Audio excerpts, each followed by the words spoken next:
জঙ্গলমহলে নির্বাচনী উত্তাপ, তৃণমূলের দলীয় প্রার্থীদের সমর্থনে প্রচারে কোয়েল মল্লিকের রোড শো। জঙ্গলমহলে নির্বাচনের আবহে ক্রমেই বাড়ছে রাজনৈতিক উত্তাপ। এই পরিস্থিতিতে তৃণমূল কংগ্রেসের প্রচারে অংশ নিলেন অভিনেত্রী তথা সাংসদ কোয়েল মল্লিক। সোমবার ঝাড়গ্রাম জেলার বিনপুর বিধানসভা কেন্দ্রের বেলপাহাড়ি এলাকায় তৃণমূল প্রার্থী বীরবাহা হাসদার সমর্থনে একটি রোড শো করেন তিনি। রোড শোয়ে তার সঙ্গে উপস্থিত ছিলেন প্রার্থী বীরবাহা হাসদা এবং দলের একাধিক নেতাকর্মী। বেলপাহাড়ির কর্মসূচি শেষ করে তিনি গোপীবল্লভপুর বিধানসভা কেন্দ্রের ঝাড়গ্রাম ব্লকের চুপকা এলাকায় পৌঁছে তৃণমূল প্রার্থী অজিত মাহাতোর সমর্থনেও রোড শো করেন। সেখানেও প্রার্থী অজিত মাহাতো ও দলের নেতৃত্ব তার সঙ্গে প্রচারে অংশ নেন।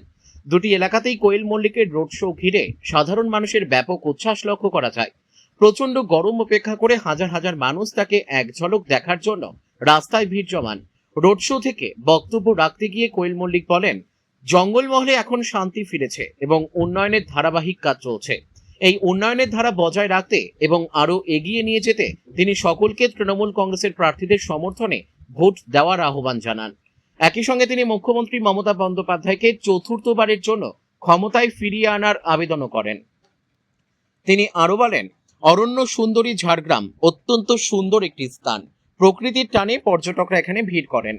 রাজ্য সরকার পর্যটনের উন্নয়নে বহু উদ্যোগ নিয়েছে, ফলে মানুষ এখন শান্তিতে বসবাস করছেন। অন্যদিকে চুপকা অঞ্চলের এই রোড শোয়ে উপস্থিত ছিলেন প্রাক্তন মন্ত্রী চূড়ামণি মাহাতো, যুব তৃণমূলের জেলা সভাপতি সুমন সাহু, ঝাড়গ্রাম পঞ্চায়েত সমিতির সভাপতি দেবব্রত সাহা, ব্লক তৃণমূল সভাপতি নরেন মাহাতো সহ দলের বহু নেতাকর্মী। আগামী 23 এপ্রিল ঝাড়গ্রাম জেলার 4টি বিধানসভা আসনে তৃণমূল প্রার্থীদের সমর্থনে ভোট দেওয়ার জন্য তিনি সকলের কাছে আবেদন জানান। ঝাড়গ্রাম থেকে অরূপ ঘোষের রিপোর্ট, বিগ নিউজ বাংলা।